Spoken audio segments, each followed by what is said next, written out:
Bismillahirrahmanirrahim. Let's begin with anterior abdominal wall.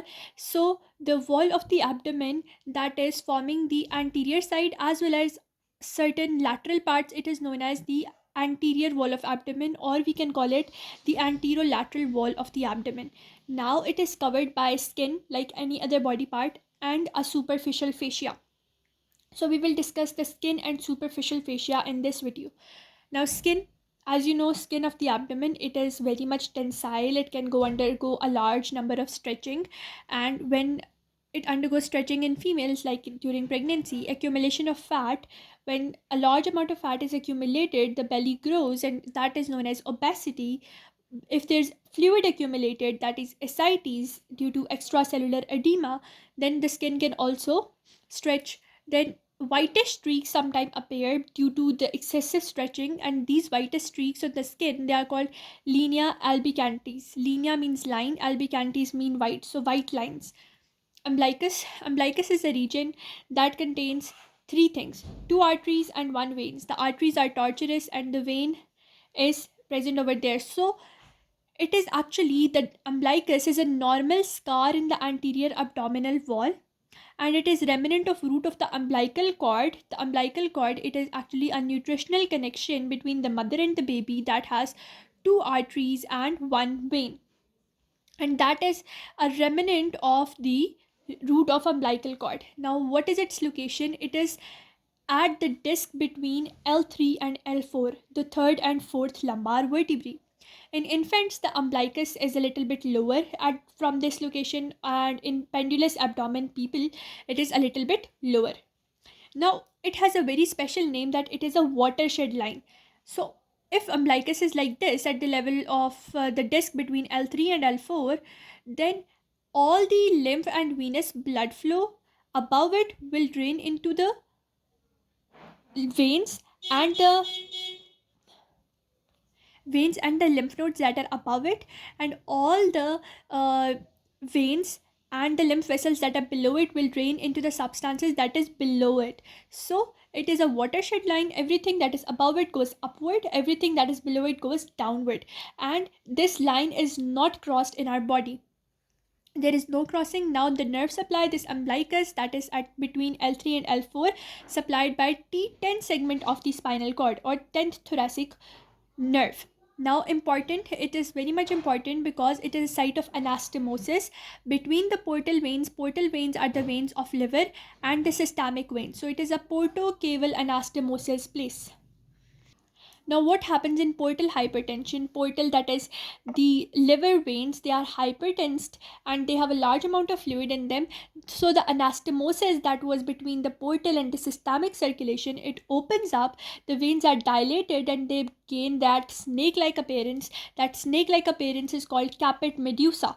If you have watched the Medusa movie, you know that it has, the Medusa female has large amount of snakes coming out from her head, so it becomes similar to the caput medusa. But even in this portal hypertension situation, the watershed line is not broken. Everything that is above it will go upwards, and everything that is below it will drain downwards. No crossing over. Now, it is embryological importance. This site umbilicus, it is the point of junction of the head and tail fold. So the head and tail fold, they are joined like this, as well as the lateral folds. So this is the point where four folds are meeting each other: the head fold, the tail fold, and the lateral folds. They meet each other. Now, it is a common point for three systems, that is the digestive system, the urinary system, and the vascular system. Digestive is known as vitellino-intestinal duct. Excretory system becomes the urachus, and vascular system, which are the umbilical vesicles.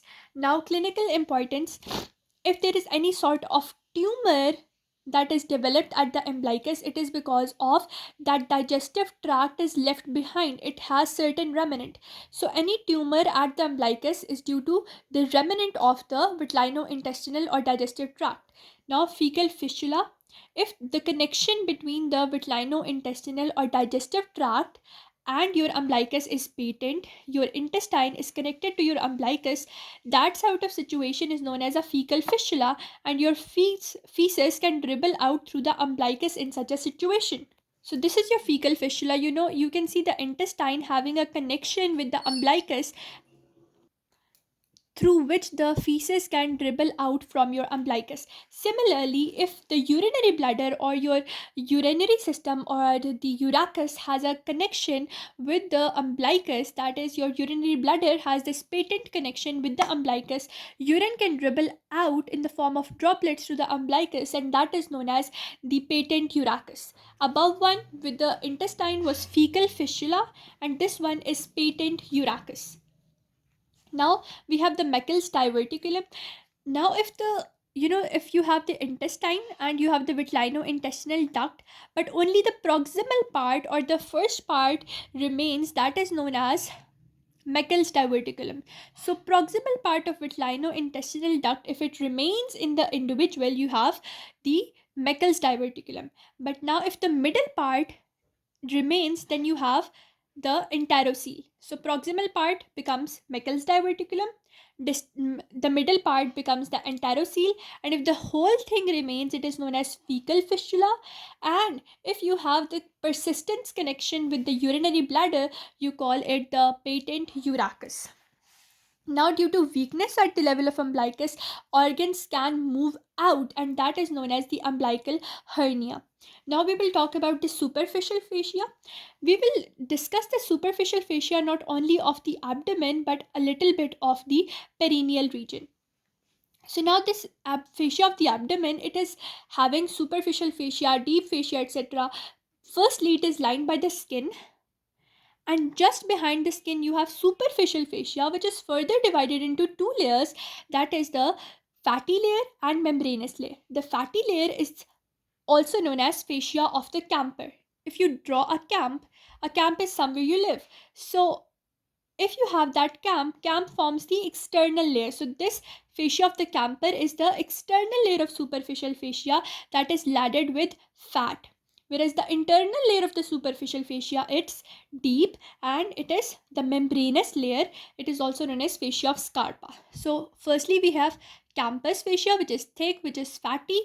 Underneath this fascia we have this membranous fascia or fascia of Scarpa.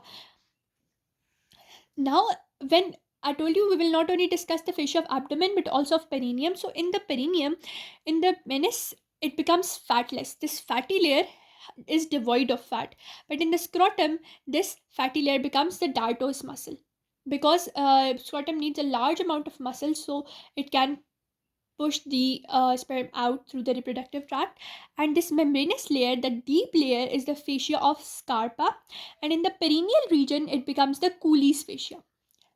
So if we talk about this, the above the fascia of the camper, and inner side we had the fascia of Scarpa. Now this camper fascia, in the penile region it becomes fatless, in the scrotal region it becomes muscle, but this camper's fascia in the perineal, this Scarpa fascia, inner one, in the perineal region it becomes Cooley's fascia.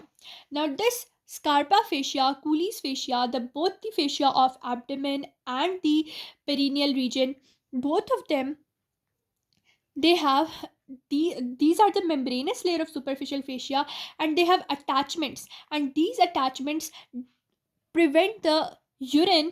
If for example, if any case the urethra, that is your urinary, the portion through which the urine moves out from the urinary bladder to the exterior, if that urethra is ruptured in such a situation, the urine can go back into the ischiorectal fossa, or urine can go down into the thigh. So to prevent this extravasation into this ischiorectal fossa and the thigh, we have the attachment of the membranous layer. Now let's discuss the attachments. So this membranous layer of both the Scarpa fascia, Cooley's fascia, first is attached to this Holden's line, which is 8 centimeter lateral to your pubic tubercle. So first is Holden's line. Second one is this pubic tubercle, as you can see. This third one is going to be the body of the pubis. And along with the body of the pubis, you have the attachment of certain muscles that are adductor longus and gracilis. So first one was the Holden's line. Second one was this pubic tubercle. Third was this body of the pubis. Fourth one can be the facial, deep fascia of these gracilis and adductor longus region. then you have your pubic arch, and then you have your posterior border of perineal membrane. At all these regions, the membranous layer of your superficial fascia, they are attached so as to prevent the extravasation of urine into the ischiorectal fossa, or behind, going back or going downwards into the thigh. Now, above the umbilical region, as I told you, it was a watershed line. So, above the umbilical region, both the membranous and superficial, the fatty layer and the membranous layer, both of them, they are joined together. They do not have any separation between them. And in the median plane in males, the membranous region, the membranous layer, the inner layer that was forming this whole attachment, it is thickened and it forms two ligaments, that are suspensory ligament and fundiform ligament of penile region or clitoris. So if we look at the diagram in the book, we can see this one is the suspensory ligament, this one in green, and the one which is just above it, this is the fundiform ligament. So both the suspensory ligament and fundiform ligament, they are actually the extensions of membranous layer of superficial fascia of the perineum in the median plane. Now, because the superficial fascia has this large, space it is occupying, so it is not only going to have certain attachment, but it also has certain contents. The content, first of all, is fat. It can be variable quantity, and in women, as you know, the perineal fat is more as compared to male, and we have cutaneous nerves, cutaneous vessels, that can be arteries and veins, and superficial lymphatics because it is superficial fascia. Now they're saying that, as you know, we have two layers. The outer one was fatty layer and the one was membranous layer. So this membranous layer of the abdomen, it is continuous with superficial perineal pouch. So in the abdomen, the membranous layer, this is continuous in the perineum with the superficial perineal pouch. And when the urethra ruptures, urine can go into the superficial perineal pouch, because the attachments were preventing it to go into ischiorectal fossa, to go into the thigh, but they cannot prevent it to go into the superficial perineal pouch, because the membranous layer is actually continuous with the superficial perineal pouch. So this is the point of, you can say, weakness through which the urine can go into the perineal region. Where will it go?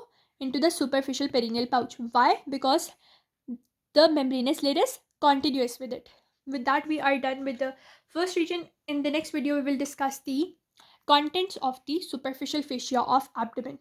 If you like my videos, please consider liking, sharing, subscribing, and leaving a good comment, because it helps me a lot. And if you see an ad, please watch it fully, because it helps me to get money for my USMLE journey. Till then, Allah Hafiz.